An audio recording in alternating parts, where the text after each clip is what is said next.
Some killers arrive in the world like a storm, sudden, violent, and unpredictable. But with others, they build slowly and quietly, one abandonment at a time, one abuse at a time, one failure of the system at a time. And by the time the world notices them, they don't feel like a person anymore. They feel like a headline. Tonight's story is the kind that makes people argue long after the verdict. Was Aileen a predator? Was she a victim? Or was she a liar? Aileen Wuornos doesn't fit cleanly into any one category, and that's why the case is still radioactive decades later. Because if you strip away the documentaries and the dramatizations, what's left is this. Between late 1989 and late 1990, 7 men were killed in Florida, and Aileen Wuornos would become the face of those killings. Not just as a serial killer, but as a woman the world didn't know how to name. I'm your host, Mr. Bones, and this is The Night Tales Show. Before she was a case file, she was a child. Aileen Carol Wuornos was born in 1956 in Michigan. Her early life, by most credible accounts, was unstable and violent in ways that don't just shape a person's personality. Rather, they shape their nervous system. You see, Aileen was abandoned early. She was raised in an environment marked by dysfunction, and by adolescence, she was already moving through the world like someone who expected harm. By her teens, reports describe a pattern of survival behavior. She was running away from home and trading stability for short-term shelter. She was living in a state where safe was temporary, and if you're looking for the root of her future, this is it. You see, Aileen's story wasn't a fall from normal life. It was a life without a stable floor to fall from. By adulthood, Aileen spent years living in the margins, often transient, sometimes homeless, and frequently moving around. She became known for hijacking and hitchhiking and sex work, especially along major highways. And it's important to say this out loud. Sex work isn't a motive. Hitchhiking isn't a crime. But these details matter because they build the risk environment around her life. Aileen lived in spaces where violence is common and underreported, where men can disappear into anonymity, where women are rarely believed, and where survival choices get interrupted as character flaws. In Florida, Aileen met Taria Moore, and the two formed a relationship that would later become inseparable from the legal story. You see, their relationship wasn't just personal, it became structural. Because in many true crime cases, relationships become mirrors. Relationships are witnesses and a pressure point and motive, or a lever for confession. And as we move deeper into this episode, you're going to see why Taria matters. Not as a villain, not as a hero, but as part of the machinery that brought Aileen down. This leads us to the first confirmed killing linked to Aileen Wuornos. His name was Richard Mallory. He was found in late 1989. His body was discovered in a wooded area in Florida. From the start, the case carried a particular signature. A man found away from a populated area with evidence suggesting that he had been shot. There were indications the body had been moved or left where it wouldn't be found quickly. And this is where the case began to split into two narratives. So narrative one, was Aileen a predator? Was she a woman that was luring men, killing them, stealing their cars and money? Or, with the second narrative, was she a victim who fought back? You see, Aileen claiming self-defense in a world where violence against her was expected. Both narratives would be argued in court. Both would be used in documentaries, but neither would fully explain what came next, because one killing can be self-defense. But 7 killings, now that's a pattern, and patterns create their own gravity. Alright, so after Mallory, the deaths started to continue. Men were vanishing across Florida, and bodies began to turn up in different locations. There were vehicles that were disappearing, but then reappearing, and evidence began to connect to cases that initially looked separate. Now, this is where there was a key shift in the case. The state of Florida didn't just see deaths. They saw a serial pattern beginning to form, and by 1990, multiple victims had been linked by similar circumstances. The victims were adult men who were last seen traveling or in transit. Several were found in isolated areas.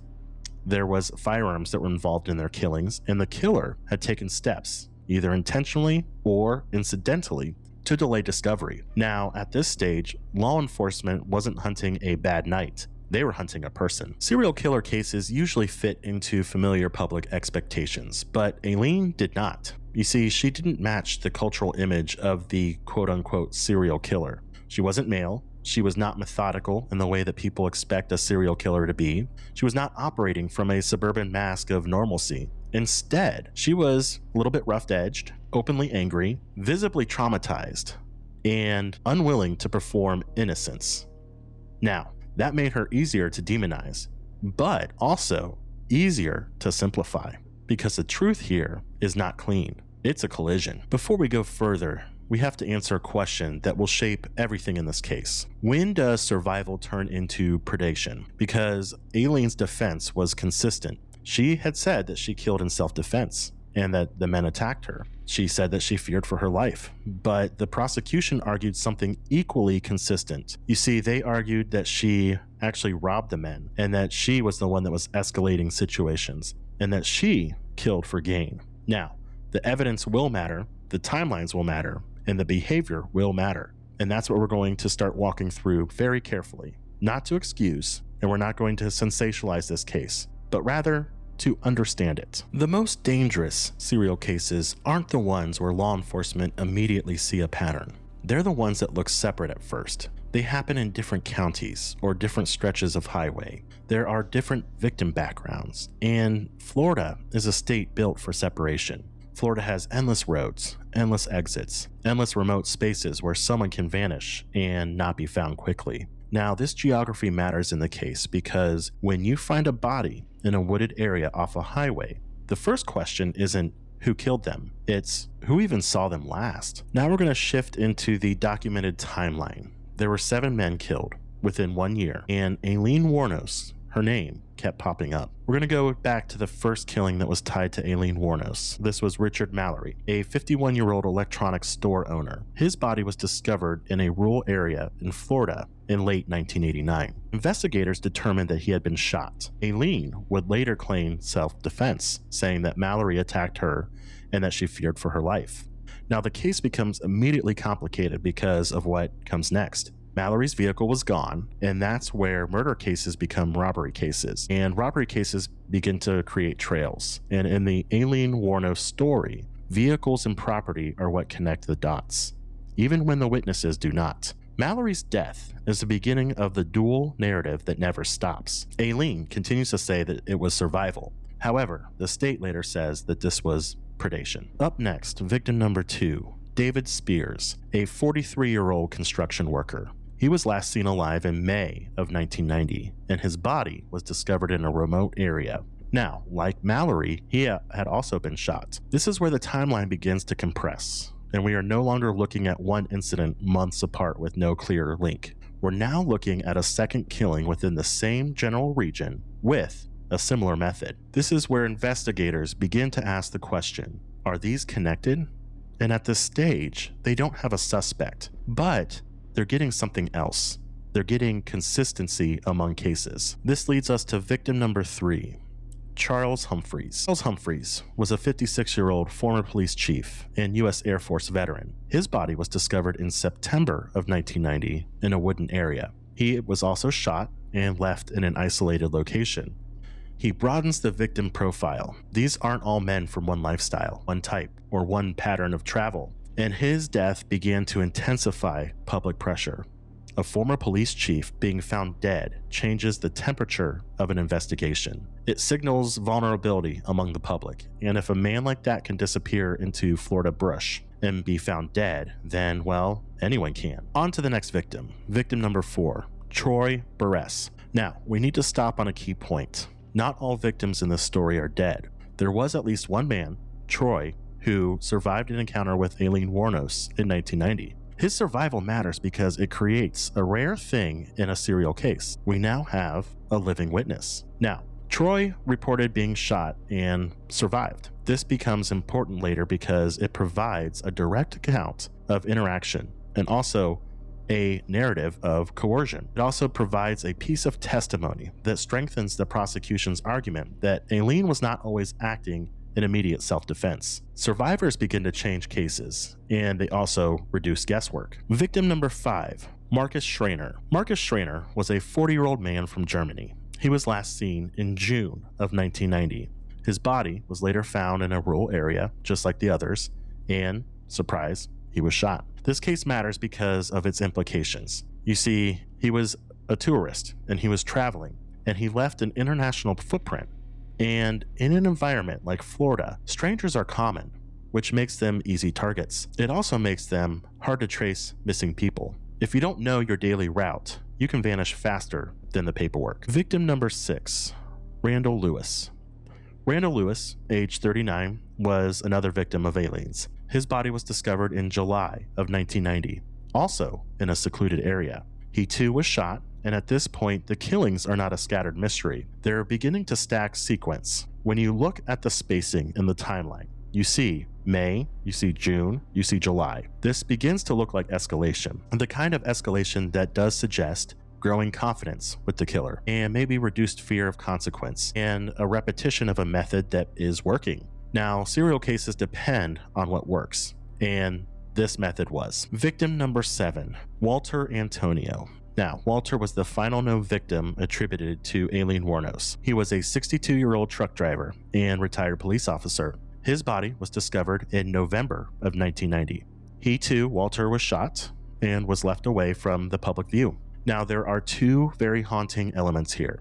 The age range of the victims, from early 40s to 60s. Now, this wasn't one narrow category of man. The continued isolation pattern of bodies being discovered in remote zones suggests that either the offender controlled the movement or the offender selected isolated areas, or perhaps maybe the offender had experience operating in places where people don't look. Now we get to the piece that binds the case together more tightly than any psychological theory. The vehicles. In multiple cases, victim vehicles were missing after the murders. That does something essential for investigators. It creates tangible proof of connection, because people can disappear, but stolen property moves.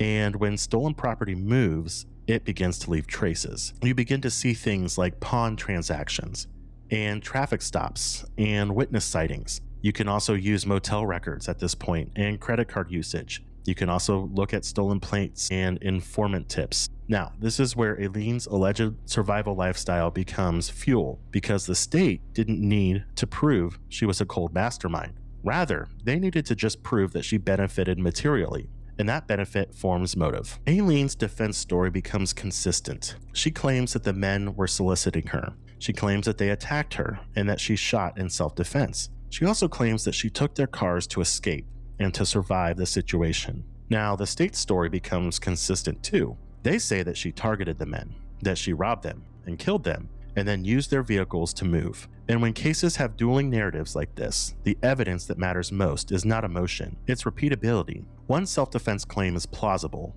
but 7 self-defense claims? It's possible, but way harder to claim, because repeated lethal encounters change how a jury hears the word coincidence. So Florida in 1990 matters more than what people think. Florida in that era had transient populations and highway travel culture.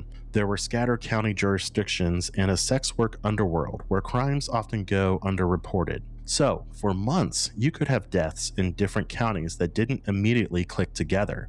And that's exactly how serial patterns hide. They hide in geography. The killer doesn't need to be brilliant, they just need to be moving. Which leads us to this. As the bodies accumulated, investigative posture shifted. This is where law enforcement begins to operate like, we are hunting one offender, not, we are investigating separate murders. And that shift changes how tips are handled, how evidence is compared, and how multi-county coordination begins. But they still don't have her yet. They don't have Aileen. Not until the case ran into a kind of pressure point, a place where police could finally pull on a thread and feel it tighten. That thread wasn't a confession, it was something more ordinary, something that catches more criminals than science ever will. A mistake in the open world. Most people think that serial cases break because of a brilliant detective. Maybe they had a hunch, or it was the right profile. Maybe it was a cinematic breakthrough. But the reality is much colder than this. You see, serial cases break because the world is full of small systems that record behavior. Going back to what we were discussing earlier, pawn shops, license plates, surveillance, credit transactions, traffic stops, motel employees, routine police contacts. These are all important for a case not because killers confess, but because they move, and movement creates mistakes. In Aileen's case, the net didn't tighten because of one shocking discovery. It tightened because the investigation began to follow the only trail that was consistently present, and that trail was property. One of the central investigative breaks in the Wuornos case involved items believed to have belonged to victims showing up at pawn shops. Now, this matters much more than it seems, because pawning something creates an identity check. Even if it's imperfect, it creates paperwork, a name, a description, a location, a time. In crimes involving strangers, highway murders, transient contact, pawn records become one of the few ways to pull the offender into daylight. If investigators can connect one victim's property to a pawn ticket, well, now they're no longer chasing an unknown killer. Rather, they're chasing a person who stood at a counter and tried to turn stolen life into money. And once that happens, the case changes. This leads us to the vehicles. They weren't just missing, but they were evidence. A stolen car is a moving crime scene. And as more victims' vehicles become connected to the same suspect pool, police begin building a chain. Victims disappear. Victims' vehicles are missing. The vehicle appears later with someone else. That someone else becomes a point of contact. That contact leads to a name, and that name leads to an address. Now, that address leads to a pattern. This is how the highway world gets pinned down. Not by witnesses remembering faces, but by objects refusing to stay hidden. Aileen Wuornos did not move like an invisible predator. She moved like someone living fast, unstable, and exposed. Now, that's important because it shapes the investigation's success. People who live on the margins are noticed much more than they realize, and there's reasons for that. They interact with people. They interact with convenience stores and gas stations and motels and law enforcement and even service workers. The more you move in public spaces, the more you leave impressions. Even without cameras and even without receipts, even in 1990, the world remembers what doesn't fit. And once police started focusing on that, well, those impressions turned into leads. Now we're going back to the beginning. Taria Moore. We're putting her back in the center of the story because as law enforcement narrowed in, the story stopped being just about evidence. It became about leverage. Taria and Aileen were partners, and partners create tension in criminal investigations for one reason. If one person can be pressured, well, the other becomes vulnerable. This doesn't automatically mean betrayal. It means fear enters the room. And in the Wuornos case, fear was always present. There was the fear of prison, the fear of abandonment, the fear of being left alone. Once investigators had enough to look seriously at Aileen, the case began to accelerate because they didn't need proof of all 7 murders immediately. They just needed one solid case, one conviction, one lock. Then the rest could follow through cross-evidence and confession pressure. Serial cases often move like that. They don't solve everything at once. They capture the person first, then they build outward. And when police apply pressure, they rarely apply it directly at first. They begin to squeeze the environment around the person. They begin to find the weak points that you might have, and they isolate you from everyone else. Now, this is where the story becomes emotionally complicated. Taria Moore eventually cooperated with investigators. From the prosecution's perspective, this was key. From the defense perspective, it was coercion by fear.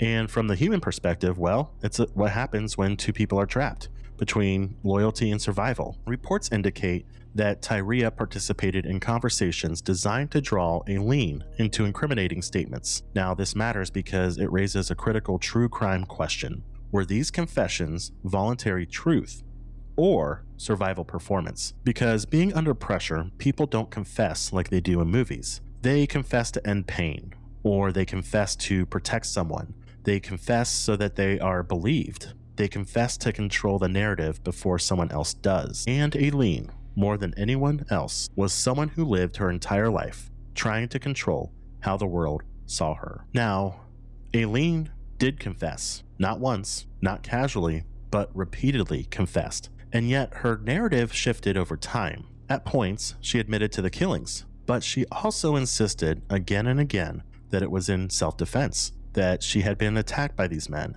and that she feared she would be killed. This is where the case becomes uniquely polarizing, because the prosecution didn't just argue that she did it, but they also argued motive. They argued that this was due to robbery for gain and predation. However, Aileen argued something else. She argued that she wasn't hunting these men, that she was rather surviving. Now, the legal system had to decide which story the evidence supported, and the evidence the state leaned on most was repeat behavior and stolen property, because those are hard to explain away. Here's the brutal truth that shaped her trial outcomes. Self-defense is plausible in a single encounter, but when it repeats over and over, especially with the same outcomes, jurors begin to interpret the pattern differently. Aileen claimed that men attacked her and that she was shot, that she took the car to escape the men. But the state argued something else. They argued that she was targeting these men. They argued that she was the one that was shooting them. And they argued that she took the car because it was the whole point of killing the men. You see, the property trail made the second argument much easier to believe. And belief, especially in court, is not about compassion. It's about the story that fits the facts most cleanly. Once the pressure points converged, with the pawn evidence, with the vehicle links, and Tyria's eventual cooperation, the arrest became inevitable. Aileen Wuornos was no longer a shadow. She now had a name, she now had a location, and she left a trail of objects behind her. And once police had her, the investigation stopped being a hunt. It became a prosecution, and that shift is everything, because prosecution isn't about what might have happened. It's about what you can prove. The Wuornos case didn't require the state to explain every moment of every killing. They just needed to prove that she caused the deaths, that she took the property, and that she had a consistent pattern of behavior. Now, her self-defense narrative didn't account for the full evidence trail. Even if her life history generated sympathy, sympathy doesn't override repeated homicide. And Florida, especially in that era, was not a state known for leniency. At some point in every infamous case, something happens that has nothing to do with evidence. The person stops being a defendant. They become a symbol. Aileen Wuornos didn't just stand trial for murder, and the public's need to make her story mean something larger than itself. The courtroom wasn't just deciding guilt. It was deciding what kind of woman she was allowed to be. Was Aileen a victim? Was she a predator? Was she both? Or was she neither? And all of America was watching. The state of Florida began to build a case designed for clarity. They framed Aileen as a predator operating along highways, selecting men in transit, and killing them. They presented that she was taking vehicles and valuables to survive and continue. The prosecution leaned on repeat behavior, because in serial cases, repeat behavior is persuasive. Similar victim categories and similar methods, Aileen was shooting, and similar disposal, Aileen was putting them in isolated locations, and similar aftermath, which is the property and vehicles that were missing after the cases. And the strongest emotional argument the state had was simple. 7 men, 1 year, that number does something to juries. It compresses complexity into inevitability, and it makes coincidence feel like it's impossible. The defense had a much harder job, because their argument wasn't that Aileen was innocent. It was that she was justified in her killings. Aileen claimed the first killing, and the others, occurred after she was attacked. She kept maintaining that she feared for her life, and that she was assaulted, and that she was acting in self-defense. Now, she claims she took property afterward to escape. From a purely human lens, this argument is not irrational. Women in vulnerable situations are attacked. Trauma does distort behavior, but courtrooms don't decide cases on what is generally true.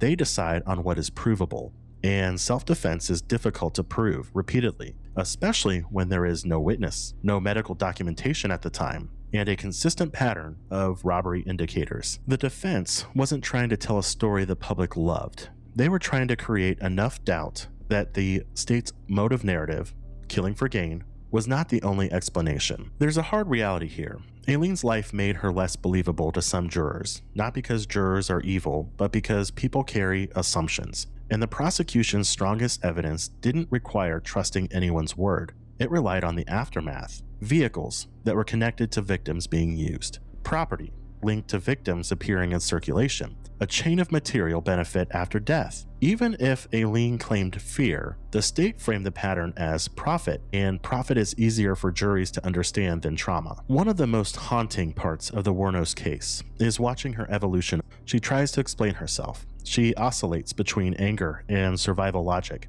But later, something begins to shift. She becomes less concerned with persuading anyone. She's more volatile, she's more resigned, and at times, almost fatalistic. This shift has been interpreted in two opposite ways. Maybe she broke under pressure. Now, a traumatized person under extreme stress, facing death, begins to unravel. The second interpretation was that she was beginning to reveal her true self, someone whose mask fell away when survival tactics stopped working. Now, the truth could be either, or maybe it's both, because trauma and accountability can coexist in the same body. Aileen Wuornos was tried and convicted in multiple cases, and as the convictions stacked, the pathway narrowed, because once you're convicted of one murder in a serial pattern, the others become psychologically easier for jurors to assign. Not legally, each case must stand alone, but culturally, the story becomes fixed. She did it. Once that narrative locks in, the defendant becomes less of a person in the room and more of a conclusion. Now, at this time, Florida is a death penalty state, and during this era, the state's posture toward serial murder was direct. The prosecution's framing made the penalty phase almost inevitable. There were multiple victims, there was a pattern of behavior, and a perceived motive of robbery. There was a lack of mitigating evidence that juries were willing to interpret as outweighing the killings. Aileen's defense team attempted to emphasize her history of abuse, of instability, of mental and emotional damage. But mitigation only works if jurors see the defendant as redeemable. Unfortunately, Aileen did not present as redeemable. She presented as furious, and juries fear fury more than they fear sadness. Here's where the story changes forever. The media didn't just report the case, they built a character out of Aileen. A female serial killer was the headlines. Those words alone triggered cultural obsession because they violated expectation. Most serial killers in public memory are men, and they're usually controlling and methodical and predatory. Aileen was a woman. She was volatile, hardened, openly hostile, and visibly wounded. So the media treated her like an anomaly, not just a killer, but rather a new kind of killer, which creates two distortions. It turns her into a spectacle. It also flattens her victims into the background, and both of those distortions matter because they shape how history remembers the case. Even if you remove murder from the story, her world was already full of exploitation. Men with money, women needing survival, consent negotiated under pressure. Now, that doesn't excuse homicide, but it does explain why the self-defense narrative resonated with certain audiences, because many women recognized the danger that she described, not her actions, but the danger. And the legal system struggles with stories like that as well, because law wants clean lines, and human reality rarely provides them. To some, she's pure evil. To others, she's a product of violence. To others, she's both, a victim who became a predator, and that's what makes this case last. It isn't just about the murders, it's about what people think a monster looks like, and whether a monster can be made. We've reached the moment where the evidence chain has hardened, and multiple convictions have stacked. The death penalty is looming, and the world has stopped seeing Aileen as a person, and started seeing her as a symbol. Aileen Wuornos did not fade quietly into the background of the prison system. She began to deteriorate, and whether you interpret that deterioration as guilt, mental illness, rage, or a lifetime finally collapsing inward depends largely on what you believe she was to begin with. In prison, Aileen became increasingly volatile, distrustful, and erratic. She expressed paranoia, she contradicted earlier statements, and at times she reaffirmed guilt. At other times, she reasserted self-defense, and sometimes she seemed to reject the entire premise of the legal process altogether. This inconsistency became part of her public image, and inconsistency is dangerous because it allows people to dismiss everything. But psychological collapse does not retroactively clarify truth, it only complicates it. One of the most frequently cited aspects of the Wuornos case is that she confessed. Now, that's true, but confessions are not monolithic. Aileen's statements changed over time, sometimes claiming that she killed intentionally, sometimes claiming self-defense, sometimes claiming conspiracy, and sometimes expressing a desire to die. Each statement has been used selectively by prosecutors, by media, by critics, by supporters. And that's the problem with final words. They're treated as truth, when they're often survival behavior, emotional release, or psychological unraveling, especially when the person speaking knows they are already condemned. Aileen Wuornos was sentenced to death and executed in 2002. The state framed this as justice, and many families of victims saw it as closure. However, others saw something else entirely: a deeply traumatized woman put to death, and a system unwilling to separate explanation from excuse, an execution that resolved nothing beyond removing this defendant. And this is where the case becomes less about Wuornos and more about us, because the death penalty doesn't answer questions. It ends the questions, and in complicated cases, ending questions can feel like relief until time passes and ambiguity begins to return. And here we're left with the hardest question of all. Was Aileen Wuornos a person failed by every system that she encountered, or a person who, regardless of those failures, chose to become lethal? The uncomfortable answer may be both. She lived in a world where violence against her was real. She also ended 7 lives. These truths do not cancel each other out, and the justice system is not designed to hold 2 truths at once. It must choose. Decades later, people still argue about Aileen Wuornos because the case sits at the intersection of several unresolved tensions: victimhood versus accountability, gender and violence, self-defense in marginalized lives, whether trauma explains behavior or simply contextualizes it. To some, Aileen is a warning that unchecked trauma can become lethal.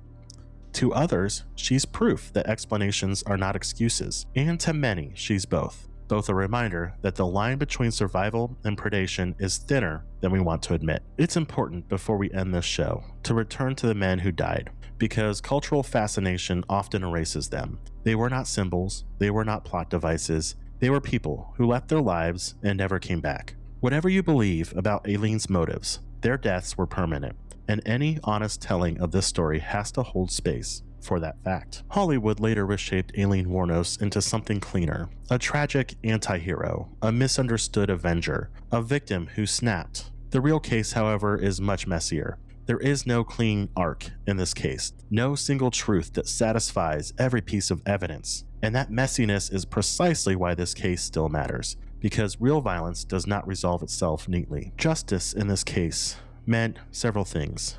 It meant convictions, incarceration, and eventual execution. But justice did not mean understanding. It did not mean prevention. It did not mean healing. It meant finality. And finality often feels like certainty until you look closer. Aileen Wuornos was not born a monster. She also did not die a mystery. She lived a life shaped by violence, and she responded with violence of her own. Whether you see her as a predator, a victim, or something far more complicated, says less about her and more about what you believe people are capable of becoming. Because the most disturbing thing about this case isn't what Aileen did, it's how many people recognize pieces of her story in the world around them, and how few answers that recognition provides. If you have information, tips, or personal insight into today's case, you can reach me directly at TheNightTalesShow@gmail.com or visit TheNightTales.com. I'm your host, Mr. Bones, and this has been The Night Tales Show. Have a good night.